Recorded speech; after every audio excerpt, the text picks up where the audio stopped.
Hello guys කොහමද? මේ video එකේ තියෙන්නේ මම වයිෆ් එක්ක කොළඹ ගියා. එයාගේ මාස්ටර් එකේ එක්සෑම් එකක් තිබිලා. කොහොම හරි අපි මේ ගියේ ඉරිදා දවසක උදේ 7ට විතර තමයි ගෙදරින් ආවේ. ඒ හින්දා වැඩි පාර ට්‍රැෆික් එකක් තිබ්බේ නෑ. ඉතින් මම නම් කොහොමත් මේ නියර් බයිසිකල් හරි කොළඹ යන්න ආසව නෑ.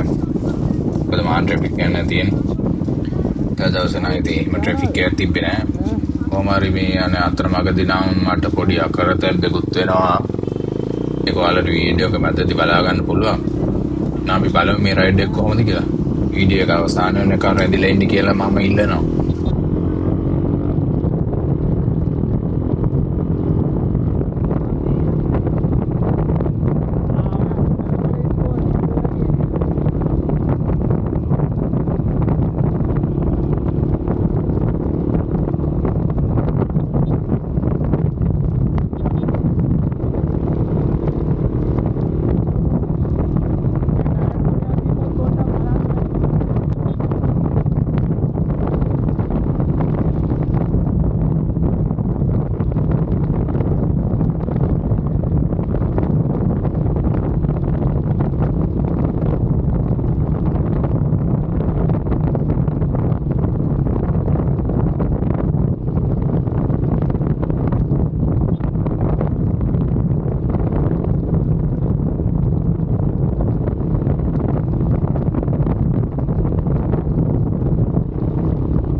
ඔයාලට මං කිව්වා නේද මේ මට පොඩි අකරතැබ්බයක් වුණා කියලා මගදී.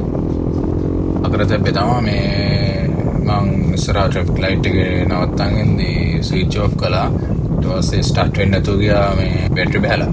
ඒක උනේ මේකේ මේ මම මොඩිෆයි බේස් එකක් දැම්ම අලුතෙන්. ඒක දාද්දි මේක තිබ්බේ ඔරිජිනල් ආව මේ වෝල්ට් 8 බල්බ් එක. ඉතින් අලුතෙන් මූණ ආයි කරලා ටික දවසක් යද්දි බයික් එකේ මේ බැටරි බහින්න ගත්තා. කොහොම හරි ගෑරේජ් එකෙන් පෙන්වාම කිව්වේ මේ බල්බ් එකේ වෝල්ටේජ් එක වැඩි කියලා. ඒත් ඉතින් මම මේක බයික් එක අරන් දැන් අවුරුදු 5ක් විතර වෙනවා. මේ අවුරුදු 5ම මම පාවිච්චි කළේ මේකම තමයි. ඒත් ඉතින් මේ කිව්වට පස්සේ අයින් කරන්න නැතුව බෑනේ. කොහොමද මේ වෝල්ටේජ් අඩු බල්බ් එකක් දැම්මා. ඒ දාලත් මේ ලෙඩි හරි ගියේ නැහැ. මම ලෙඩි හොයා ගන්නවා. මේකේ මේ ක්ලිප් එකේ මේ ලූස් කනෙක්ෂන් එකක් තිබිලා ඒ හින්දා මේ අර ෂෝට් එකදී මේ ඇටි බහලා ඒක හදලා අර පස්සේ දැම්මේ මේ වෝල්ට් 35 බල්බ් එකම දානවා. ලෙවිලා ටික දවසක් පදිද්දි මට තේරෙනවා මේකේ එළිය මදි කියලා. ඒ හින්දා මේ ගමන යන්න මේ කලින් දවසේ මං ආයෙ මේ වෝල්ට් 65 බල්බ් එක දානවා. දාලා මේ මෙතෙන්ට ආවට පස්සේ මට ඒක මතක් කළා බැටරි බහිනවද බලන්න මේ නිකමට වගේ මේ හිතුවේ නෑ මේ ස්ටාර්ට් වෙන්නේ නැති වෙයි කියලා ඔෆ් කරනවා.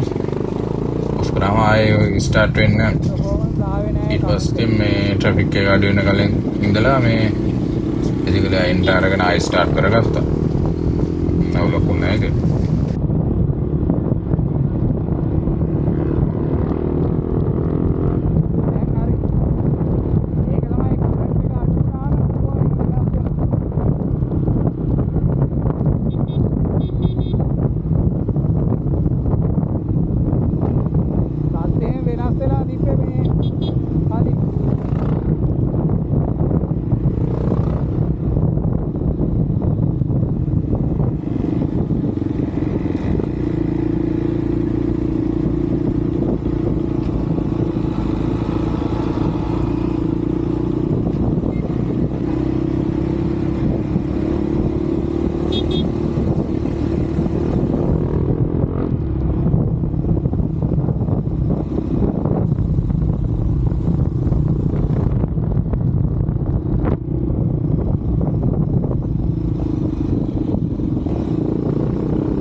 ඉතින් guys තව මේ වීඩියෝ එක ඉවරනවා.